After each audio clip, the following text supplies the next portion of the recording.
बार बार हादसे होने की वजह से गवर्नमेंट ने इस टनल को बंद करने का फैसला कर लिया था। इनुनाकी टनल जापान की मोस्ट हॉन्टेड साइट है और ये मूवी रियल इवेंट्स से इंस्पायर्ड है। अकीना ने रूमर्स सुने थे कि रात के 2 बजे इस कर्स्ड फोन बूथ पे एक कॉल आती है और 2 बजते ही सच्ची में एक कॉल आती है। अकीना डर जाती है लेकिन फ़ोन आंसर करती है। फ़ोन आंसर करके वो यूमा जिसने कैमरा पकड़ा हुआ था उसके साथ टनल की तरफ जाती है।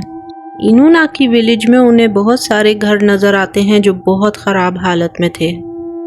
अकीना बिल्कुल नॉन सीरियस थी और यूमा को बोलती है मुझे सुसु आ रहा है और तुम ज़रा दूर होके खड़े हो जाओ, सुनना नहीं। यूमा आसपास देखना शुरू करता है। ज़मीन पर ताज़ा खून देख के उसको बहुत अजीब लगता है। अकीना को सुसु करते हुए ग्राउलिंग की आवाज़ आती है और वो डर जाती है। यूमा एक साइन उठाता है। उतनी देर में अकीना की चीखें सुनता है और अकीना उसको छोड़ के टनल से बाहर भागती है। हॉस्पिटल में कनाए जो कि एक साइकोलॉजिस्ट थी रियोटा नाम के बच्चे से मिलती है। रियोटा बहुत अजीब बातें करता था तो उसके पेरेंट्स ने उसकी साइकोलॉजिकल इवैल्यूएशन कराने के लिए उसको डॉक्टर के पास लाया हुआ था। वो कनाए को बताता है कि मेरी मदर जो आपके पास खड़ी हैं बहुत अच्छी हैं और यहाँ हमें पता चलता है कि कनाए भी स्पिरिट्स को देख सकती है। कनाए घर आती है तो यूमा उसे बताता है कि हमने इनुनाकी टनल की एक्सप्लोरेशन की जिसके बाद अकीना ठीक नहीं है। अकीना एक ही रिडल बार बार पढ़ रही है।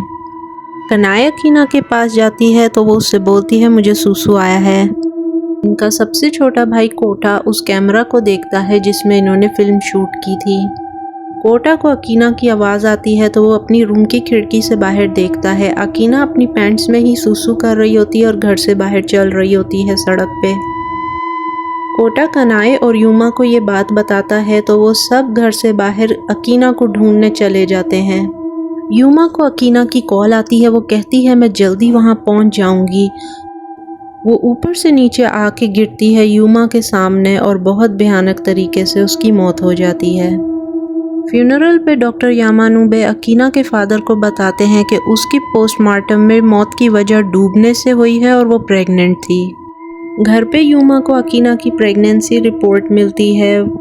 गुस्से में वो अपने दोस्त के साथ इनुनाकी टनल पहुंच जाता है जहां पर आज दीवार बनी हुई थी।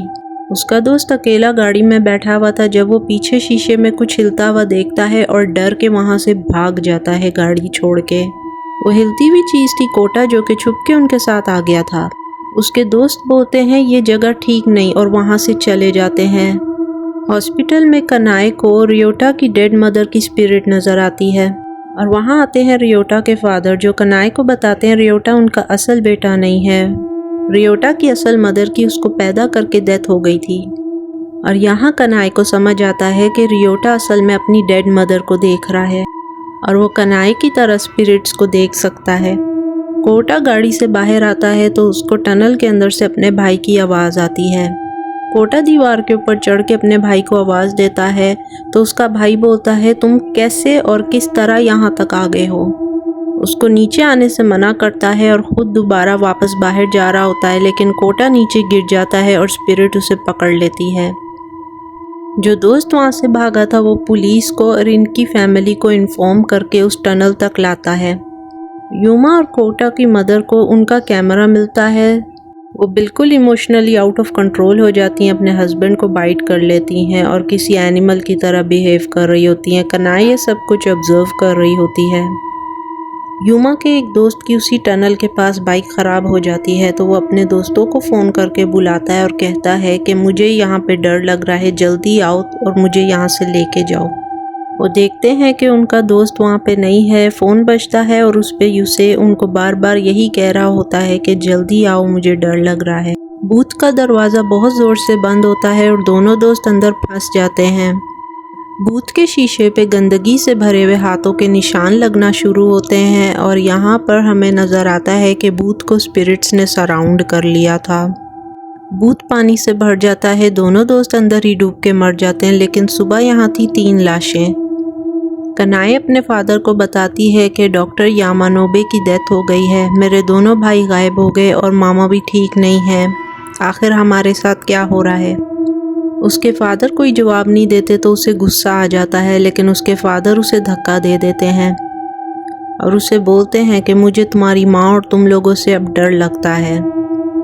और वहाँ से चले जाते हैं। कनाए इन सवालों के जवाब के लिए अपने नाना के घर जाती है। कनाए के नाना का घर इनुनाकी विलेज के पास पहाड़ों पे था। वो उसे देख के बहुत खुश होते हैं और उसको अंदर बुलाते हैं। कनाए उन्हें बताती है कि नानी को भी मेरी तरह स्पिरिट्स नज़र आते थे, क्या आप मुझे उसके बारे में और बता सकते हैं? तो वो बताते हैं कि हाँ, लेकिन मुझे ज़्यादा नहीं पता क्योंकि मैं वैसा नहीं हूँ। वो अपने नाना से पूछती है कि क्या हमारे कोई और रिश्तेदार हैं? वो कहते हैं नहीं, सिर्फ हम हैं। कनाई ये सुन के डैम के पास चली जाती है और यहाँ उसके पास आता है वो स्पिरिट जिसको वो बचपन में देखती थी। उसकी नानी ने बताया था कि ये स्पिरिट तुम्हारी प्रोटेक्शन करता है, इससे डरो नहीं। कनाई स्पिरिट को बोलती है कि तुम कौन हो, तुम मेरा पीछा क्यों कर रहे हो? तो वो स्पिरिट उसे बोलता है मेरे साथ आओ, मैंने तुम्हें कुछ दिखाना है। वो स्पिरिट कनाई को एक बहुत पुरानी फिल्म दिखाता है जो कि एक प्रोजेक्टर पे लगा के चलती है और कनाई को बताना शुरू करता है इनुनाकी विलेज के बारे में। स्पिरिट कनाई को बताता है कि इस विलेज के लोग कुत्ते मार के खाते थे, जिसकी वजह से कोई उनसे बात नहीं करता था, ना उस विलेज में आता था। लेकिन फिर विलेज में आए कुछ इलेक्ट्रिक कंपनी के लोग जो उनके साथ पहले तो बहुत अच्छे थे, लेकिन बाद में उन्हीं को पकड़ के उन कुत्तों के केज में बंद करके मारना शुरू कर दिया। औरतों और कुत्तों की ब्रीडिंग कराई और कनाई को बताता है ये सब तुम्हारे दादा ने किया था। कनाई को उसी राइम की आवाज़ आना शुरू होती है और कमरा स्पिरिट से भर जाता है। कनाई बाहर भागती है, गाड़ी में बैठती है, विलेज से बाहर आती है फ़ोन बूथ के पास तो उसे यूमा के तीनों दोस्तों की स्पिरिट नज़र आती है। वो स्पिरिट्स कनाई की गाड़ी के पीछे भागना शुरू कर देती हैं। कनाई गाड़ी तेज़ी से चला रही होती है तो अकीना की लाश आके फ्रंट मिरर पे गिरती है और वो ब्रेक लगा देती है। ब्रेक लगाने के बाद वो देखती है कि तीनों दोस्तों की स्पिरिट्स गाड़ी में बैठी हुई हैं और अकीना की स्पिरिट भी गाड़ी में बैठ चुकी है। कनाई उनकी तरफ देखे बगैर सारा रास्ता ऐसे ही गाड़ी चलाती रही और अपने घर तक पहुंच गई। घर आके वो दोबारा उसी राइम को सुनती है और अपने फादर को देखती है जो कि कान बंद करके बैठे हुए थे। ये राइम उसकी मदर बोल रही थी और ये देख के वो बहुत रोती है। कोटा के रूम में जाके उस कैमरा को चेक करती है जिसमें देख के उसे पता चलता है कि अकीना दरअसल उस फ़ोन बूथ से पोजेस हुई थी। तो वो उस फ़ोन बूथ के पास चली जाती है। रात को 2 बजते हैं, वहाँ कॉल आती है तो वो उस कॉल को आंसर करती है।